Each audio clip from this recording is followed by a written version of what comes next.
Hey guys, it's Tom.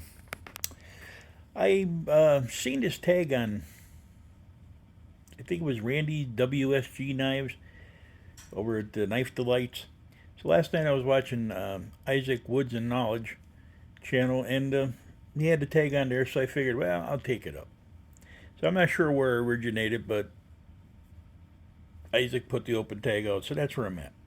It's three knives everybody should try. Not have, not own, but try. This is representative of the three knives I think everybody should at least get accustomed with. Let's start from the top. A bowie knife.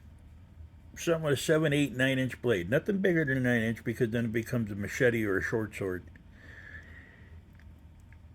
But a nice bowie knife. This here happens to be a Frost uh, rescue bowie. Survival bowie, I'm sorry, survival bowie. And it's a, you know, what you got to get used to doing is using that knife up here to do your fine work. Use it for chopping, use it for batoning. Try a bowie knife. Maybe it's something that you like. Maybe it's something you always wanted to put on your side, but you were afraid that, ooh, the jug went rolling. But you're afraid that people will laugh at you. Don't worry about it. Try it. The next knife in the bunch would be a hunting knife.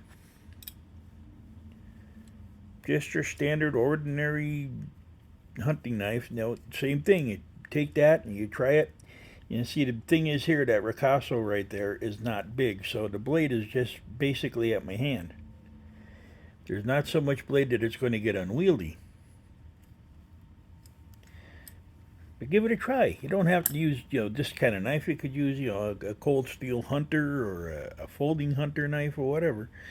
But give hunting knives a try for what you're doing. Maybe that'll fit your bill, for being out camping and woods work and whatnot. And the last bit is this little folder right here. It's a little Western Frontier Cattleman. Stockman, sorry. And, it's got a little 2-inch blade on it.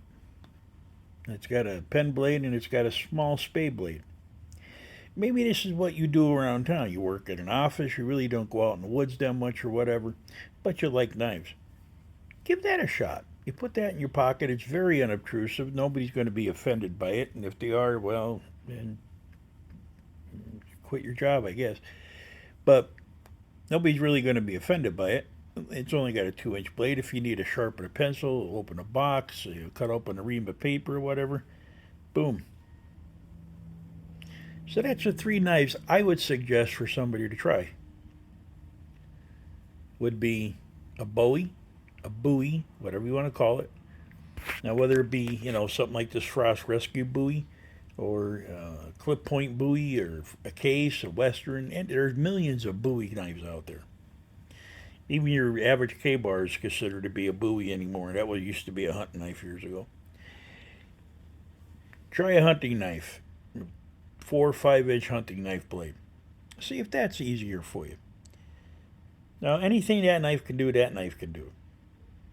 But some people just have more, dexterity with something like, 4 or 5-inch blade than they would with a 9-inch blade. Because even that one up there, you can grip it up in here. Oops, out of focus. Grip it up in there, and you shorten the blade up and just use the tip with your thumb for fine carving.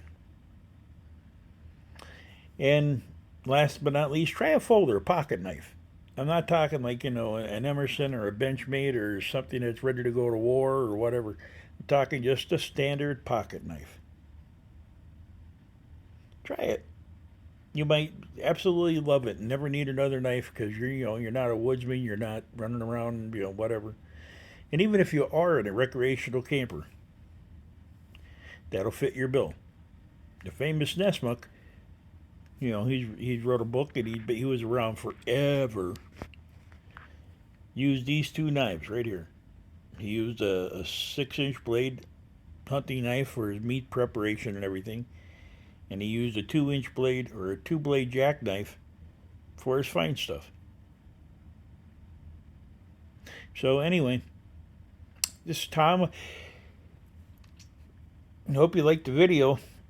Give it a share, give it a shout out, give it a thumbs up. Throw it out the window. Do whatever you're going to do with it. But give it a share. Put me up on the algorithm again. So anyway, it's Tom. I want to thank you for your time and your patience. I hope you enjoyed the video, and we will see you guys on the next one.